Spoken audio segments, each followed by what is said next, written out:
Hello bag makers! Welcome to day 3 of our Redwood Tote sew along. We're hitting the halfway point today, so we're really going to start to see our bags come together now. I'm really excited you've made it this far. I'm hoping I'm slowly converting some of you to bag making, and I'm hoping that it's a bit less scary than you may have thought it was when we started. So today what we're going to be doing is putting our exterior panels together at the bottom and then attaching our faux leather reinforced base. We're also going to be assembling our lining panels. The lining panels are definitely more straightforward than the exterior. They don't have the side panels, there's no zipper pocket, it's just one slip pocket, so you'll see that come together quite quickly. So the first thing we're going to do is work on our reinforced base. So in the pattern, we're actually going to be going backwards to before we even get to the steps. So it's on the preparation part of the pattern on page 4, step D, where it talks about preparing the reinforced base. So we've already attached our interfacing to the bottom of our base. So we're just going to be getting this ready to sew on. So the pattern is written for fabric, not for faux leather. So we're going to be doing things just a little bit differently. So in the pattern, it talks about pressing these long edges around your decoville. We're not going to be pressing. Instead, we're just going to be clipping with your sewing clips. Or if you prefer, you could also use double-sided tape. If you were going to do double-sided tape, I would put a strip right along the edge of each side of your decoville, and then I would put another strip right on the edge of your faux leather, and then when you wrap it around, it will stick here and here, and it should make it nice and flat. I'm just going to be using clips for mine. So basically all I'm doing is I'm just going to wrap this around and add my clips and just keep making sure that everything is nice and tight around the decoville.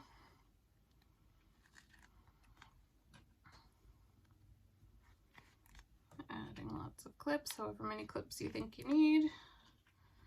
So here's one side. We're going to do exactly the same thing to the other side. So just keep wrapping and clipping. I need a few more clips. Okay, so we're adding our clips here. Once you have everything clipped nice and tight, we are going to be taking a pair of scissors and making little clips into the corners. And so these corners are going to kind of disappear into the bottom of the bag. So you don't want to make them too big, but you also don't want to make them too small. So the pattern says less than 1/4 inch. So if you want to measure it, you absolutely can. I'm just going to take my scissors and do a little clip here. So when I made this sample bag, I found I made my clips too small, and I had to actually seam rip a little bit to cut a bit more off to try to make sure it disappeared into the bag. So if you need to do that once we get going, it's definitely something fixable. I'd rather go too small and have to fix it than go too big and not have enough fabric to do what I need to do. Okay, so here's my clips. Once we have this kind of prepared like this, we're just going to set it aside, and then we're going to move on to getting the bottom panels together. So I'm going to just switch my camera angle again so you can see my sewing table and my sewing machine, and I will be right back to get going with getting our exterior together. Alright, so to get our exterior sewn together along the bottom, first thing we need to do is cut some squares out of these bottom corners. So you can do this one at a time. I have my back panel here, and I have the first corner that I'm going to cut. Let me just adjust a little bit here, lined up with my grid on my sewing table. If you wanted to, you can do both together. So I'm just going to add my front panel here right on top of the bottom, make sure my edges are all lined up.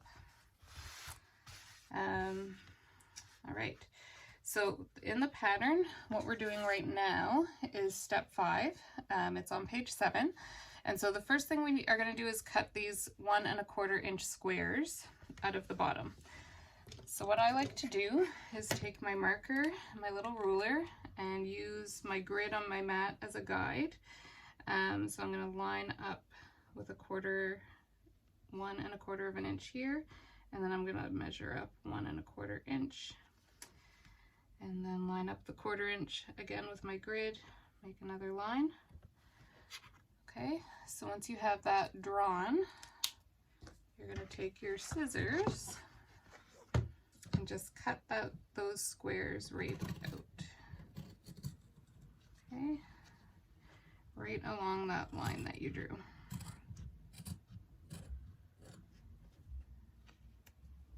All right. Then we're going to do exactly the same thing on this corner. So once again, I'm just going to line everything up on my grid, make sure that my fabric is right on top of each other.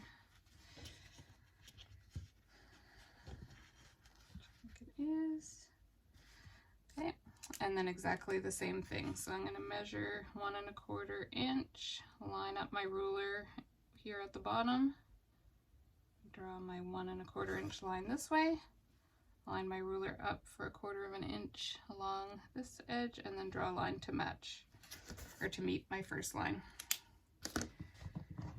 And then again, we're going to cut the square out. Okay, so you've got your squares cut out.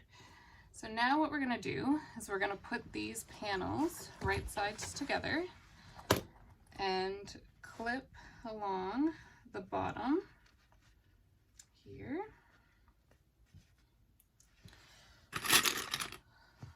Okay. When we're putting these together, one thing you're going to want to be careful of is matching up these side panel seams. So just make sure that you have those lined up nicely together, and put a clip there, and then clip out from there. And then same thing on this side, make sure you've got these side panel seams nicely matched up, and clip. And we're just going to clip right along the bottom. Okay, so then we're just going to take this over to our sewing machine, and we're going to sew this seam using our 1/2 inch seam allowance.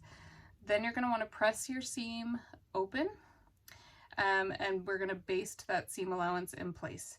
So what I'm going to do is I'm going to go sew mine together, get the seam pressed open, and then I will meet you back here and show you what I mean about basting the seam allowance down in place. Okay, so I've got my bottom sewn together here with my 1/2 inch seam allowance, and I've got my seam pressed open. So what we're going to do now is just sew a row of stitches on either side of this seam allowance, and that will just help our seam allowance to stay nice and flat and out of the way and not get bunchy or get in our way when we're adding the reinforced base. So head over here to the sewing machine. And what I'm going to do is I'm going to sew this looking at the wrong side so I can see where I'm sewing on my seam allowance. And you can just kind of roll your exterior up under your sewing machine. You don't need to backstitch here, but as I've said before, I really like backstitching, so I'm probably going to. And we're just going to sew at 1/8 of an inch, just straight along this seam. Our side seams are quite bulky, so you're just going to want to go a little slow getting over those seams. It's a bit of a thicker seam along where the pockets are as well.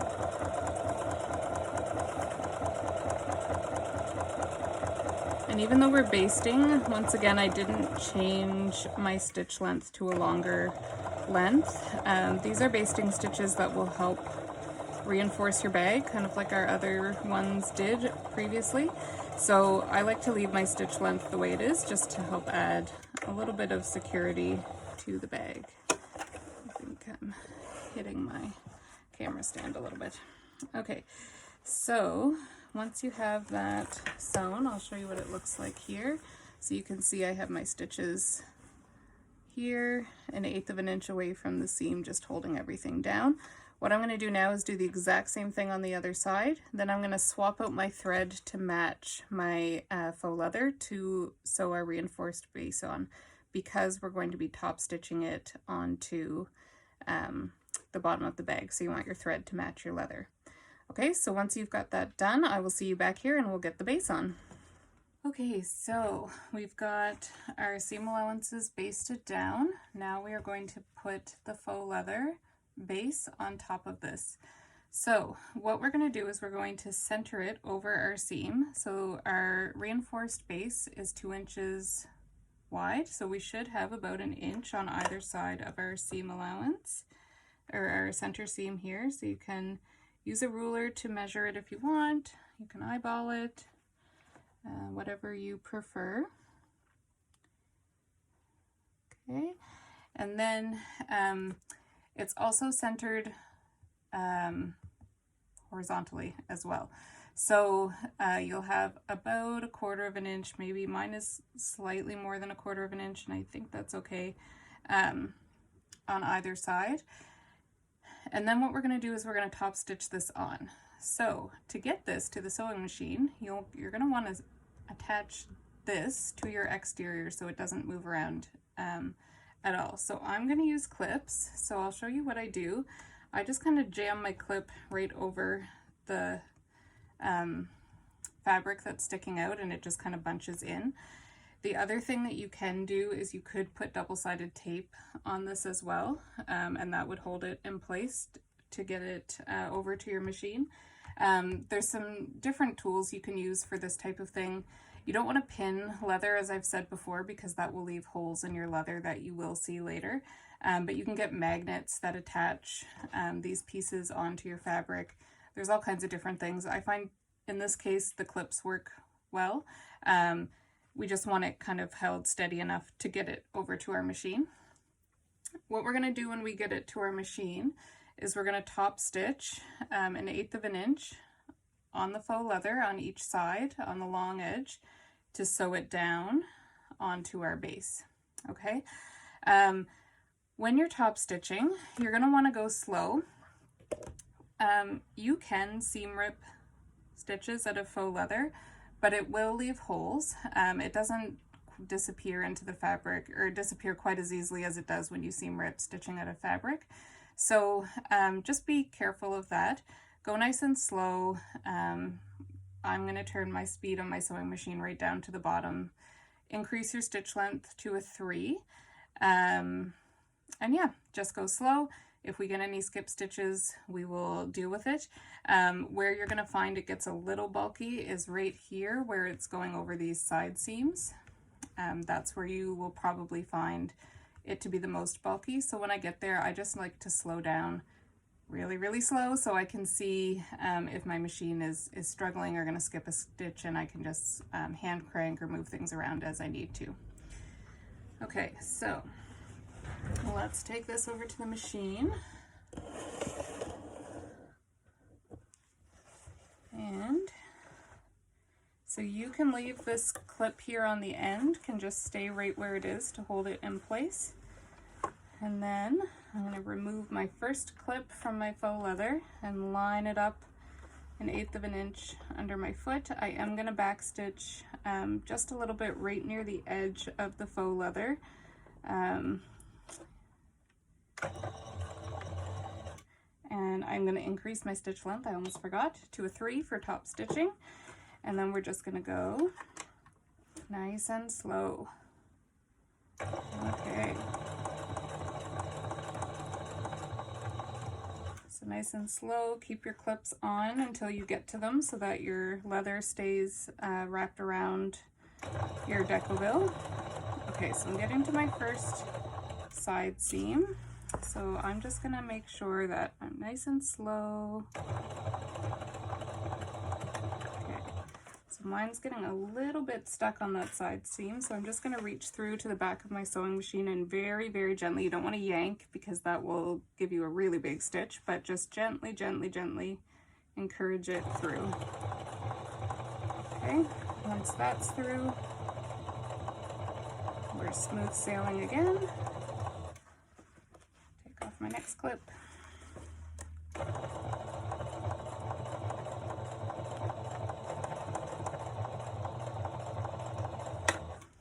Next clip.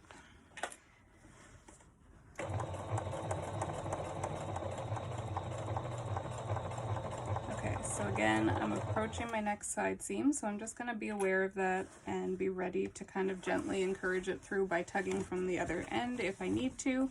If I don't, no problem.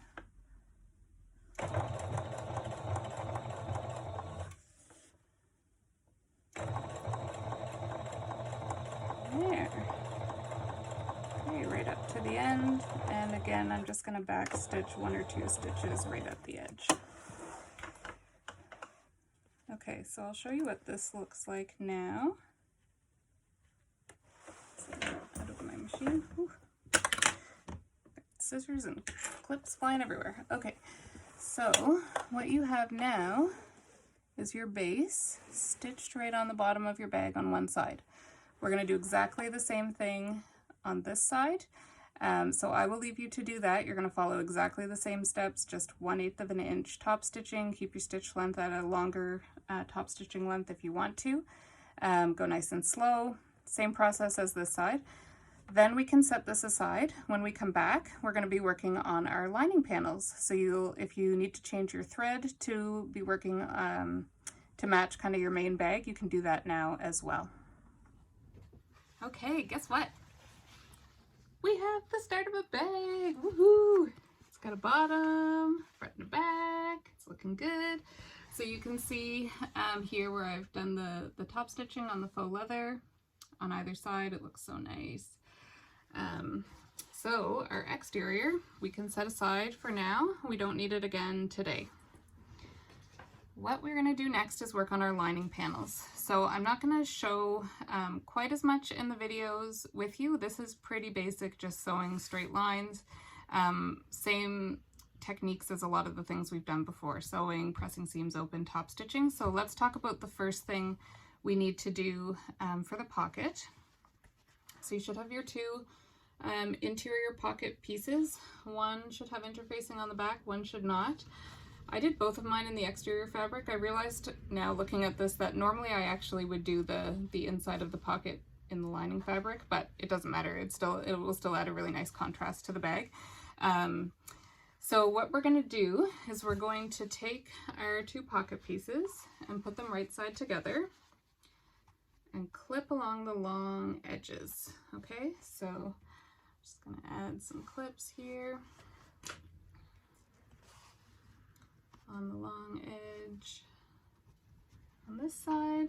Whoa, I like to throw my clips around. And then again here on the other side. Whoa.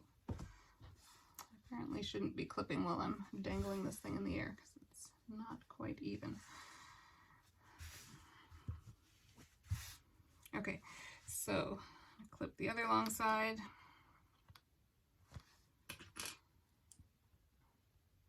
All right, so it should now look like this with both sides clipped.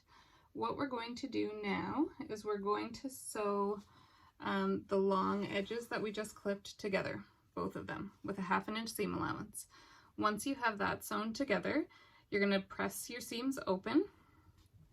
Both seams that we've sewed are going to get pressed open. Then you're going to flip your pocket around so that its right side is facing out. Give it another iron so it's nice and flat. Decide which of these edges is going to be the top, so you won't be able to really see that until we get it sewn and flipped, and then you're going to top stitch the top, not the bottom. Okay, again in the pattern it calls for the 2 rows of top stitching. Optional if you want to just do 1, you can. Once you get those 2 rows, 1 or 2 rows top stitched on, I will meet you back here and I'll show you how to put your completed pocket onto your lining panel. Okay? All right, so you should now have your pocket that looks like this. Right sides are out. You can see I've got my 2 rows of top stitching here on the top. My short edges are both still raw, and then my bottom is pressed, but I haven't stitched anything. You'll notice I added my business tag onto my pocket here, so if you have a personalized tag you want to add, this is a great place to put it. You can also just put it on your lining panel, but I like putting mine on my pocket. You're just going to want to make sure you have it in far enough that it's not going to get top stitched on when we sew this onto the lining panel here on the bottom, and that it's not going to disappear into your seam allowance here on the side. If you don't have a personalized tag, Hara Lane also has these great faux leather tags or suede. I have the Mama Made one here. The one that says "This took forever" may be appropriate for this bag. Same with it has pockets, or the handmade one. They're all super cute, and this will be a great place to put one of those as well. So if you have a tag that you do want to add, pause the video, go do that, and then come back. But if not, then we're going to put the pocket onto one of our lining panels. All right, so you're going to want to make sure that your lining panel is pointing the right way. So I'm going to go back and just look at my cut chart again to make sure that I've got the right, mine going the right way here. Let me just adjust my camera down to the table for you. Okay, so the lining panel is 15 inches tall, so you're going to want to make sure that you have it pointing the right way. So I'm just going to measure mine quickly. 15. This is 15. So this is my height. So I've got my height going up, and then my width across the top. Okay, so what we're going to do is I'm going to square this up on my table. What we're going to do is position our pocket lining 4.5 inches down from the top.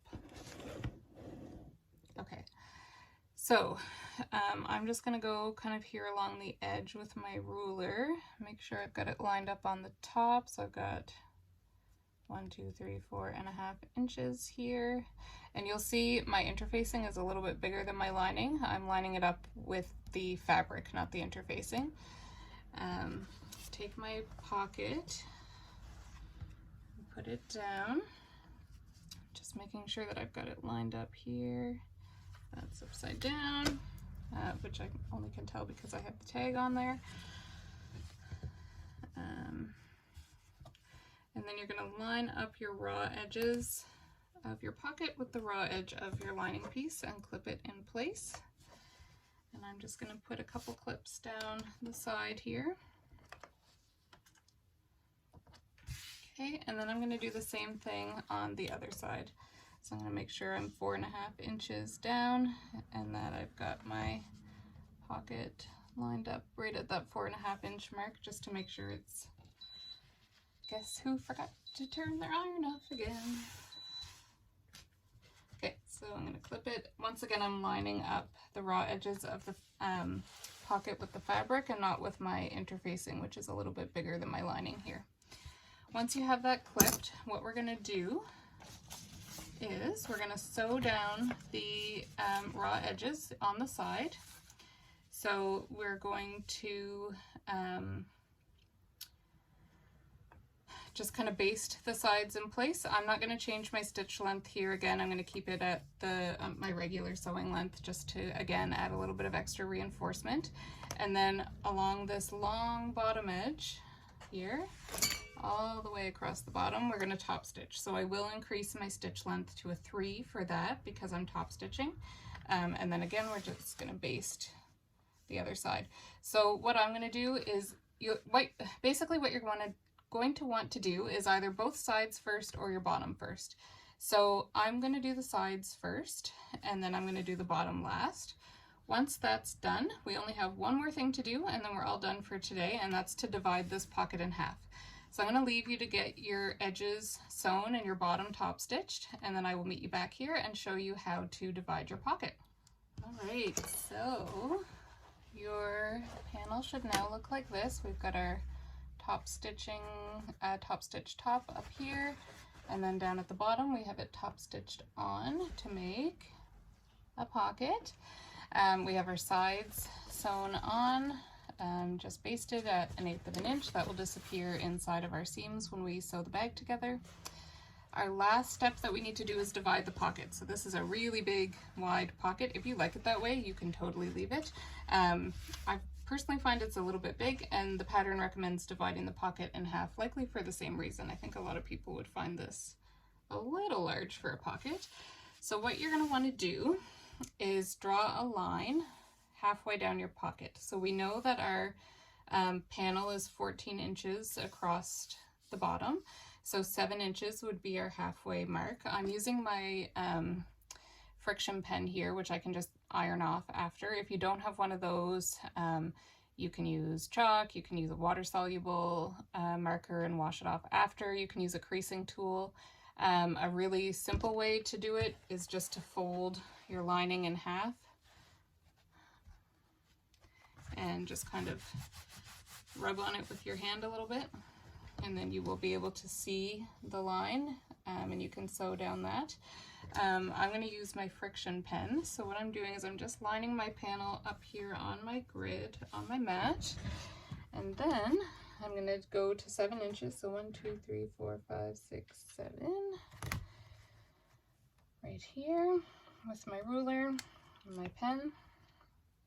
Just draw a line there, and that is the line that I'm going to be sewing on. Okay, so once you have your line drawn, we're going to go back to our sewing machine, keeping our top stitch length of 3. And we're just going to do a line of top stitching right on that line that we just drew or creased. Okay, so I'm going to start at the top. I like to you're going to need to backstitch, but I like to make sure I have at least kind of 1 stitch coming off the pocket onto the lining, just to help secure it where it attaches to the lining. So I'm going to backstitch just slightly off the pocket and then start my top stitching. And again, just going nice and slow, making sure everything stays flat. You don't want to get any bubbles in your pocket when you get to the bottom.